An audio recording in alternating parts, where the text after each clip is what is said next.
अक्रूर जी जब हस्तिनापुर में विदुर से मिलकर आते हैं तो वे श्री कृष्ण से कहते हैं कि महात्मा विदुर आपके परम भक्त हैं और वे आपसे मिलने के लिए उतावले हैं। तब श्री कृष्ण कहते हैं कि मैं भी धर्मराज से मिलने के लिए उतावला हूँ। यह सुनकर अक्रूर जी पूछते हैं, धर्मराज? तब श्री कृष्ण कहते हैं, हाँ धर्मराज, जिन्हें मांडव्य ऋषि के श्राप के चलते इस धरती पर मनुष्य रूप में जन्म लेना पड़ा। आओ जानते हैं मांडव्य ऋषि की कथा। मांडव्य ऋषि एक महान तपस्वी ऋषि थे जो खांडव वन में अपने आश्रम की एक कुटिया में रहते थे। एक दिन कुछ लुटेरे दौड़ते हुए आए और उन ऋषि से कहने लगे कि कुछ लुटेरे हमारी पीछे लगे हैं जो हमें जान से मारकर हमारा सारी धन लुटना चाहते हैं। हम व्यापारी हैं, आप हमारी रक्षा करें, हम आपकी शरण में आए हैं।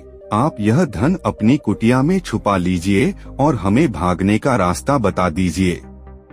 मांडव्य ऋषि उन्हें व्यापारी समझकर उनकी सहायता करते हैं और कहते हैं कि ये धन उस कुटिया में छुपा दो और तुम वहाँ पीछे से भाग जाओ। ले लुटेरे धन छुपाकर भाग जाते हैं। तभी वहाँ पर राजा के सिपाही आ जाते हैं और वे ऋषि को लुटेरों की सहायता के अपराध में पकड़ लेते हैं। मांडव्य ऋषि उनसे कहते हैं कि वे तो कह रहे थे कि हम व्यापारी हैं और कुछ लुटेरे हमारी पीछे पड़े हैं। यह सुनकर राजा के सैनिक कहते हैं, ढोंगी साधु, तू भी लुटेरों के साथ मिला हुआ है, अब तो इसका फैसला राजा ही करेंगे। मांडव्य ऋषि को पकड़कर राजा के सामने खड़ा कर दिया जाता है।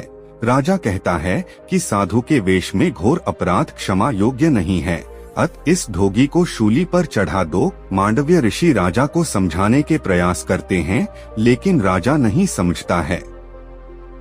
राजा के सैनिक मांडव्य ऋषि शूली पर चढ़ा देते हैं लेकिन वे अपने तपोबल से शूली पर चढ़े रहते हैं और शूली उनका कुछ नहीं कर पाती है। यह चमत्कार देखकर सैनिक राजा के पास जाते हैं और बताते हैं कि यह तो तपस्वी मांडव्य ऋषि हैं।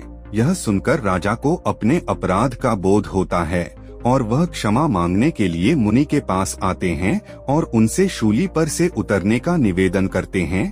तब मांडव्य ऋषि कहते हैं, राजा, अब इसका निर्णय तो धर्मराज के समक्ष ही होगा। अब मैं यहाँ से सीधा उन्हीं के पास जा रहा हूँ। धर्मराज के पास पहुंचकर वे धर्मराज से पूछते हैं कि मैंने जानते हुए अपने जीवन में कोई पाप नहीं किया, परंतु अनजाने में मुझसे ऐसा कौन सा पाप हुआ जिसका इतना भीषण फल मुझे भोगना पड़ा। तब धर्मराज कहते हैं कि ये तपोमूर्ति बाल्यपन में आप पतंगों के पूंछ भाग में सिंगे घुसेड़ दिया करते थे, उसी का यह फल आपको प्राप्त हुआ। तब मांडव्य ऋषि कहते हैं कि धर्मशास्त्र के अनुसार जन्म से लेकर 12 वर्ष की आयु तक बालक जो कुछ करे उसे अधर्म नहीं माना जाता, क्योंकि उस समय तक वह अबोध रहता है। सो तुमने बाल्यपन में की गई मेरी मूर्खता को पाप की संज्ञा देकर मेरे साथ अन्याय किया है। दूसरी बात यह है कि तुम ये भूल गए कि न्याय के आसन पर बैठा व्यक्ति अपराध की मात्रा के अनुसार ही दंड देता है। उस मात्रा से अधिक दंड देने से अन्याय करने का पाप लगता है, और जो स्वयं न्यायमूर्ति होकर दूसरों पर अन्याय करें तो वह भीषण अपराध कहा जाता है। अतः धर्मराज, इस पाप का दंड भोगने के लिए तुम मनुष्य योनि में जन्म लेकर एक शूद्र माता का गर्भ धारण करके मृत्यु लोक में जन्म लोगे, जहाँ तुम न्याय और अन्याय की गुत्थियां सुलझाते सुलझाते थक जाओगे। यही तुम्हारा दंड है।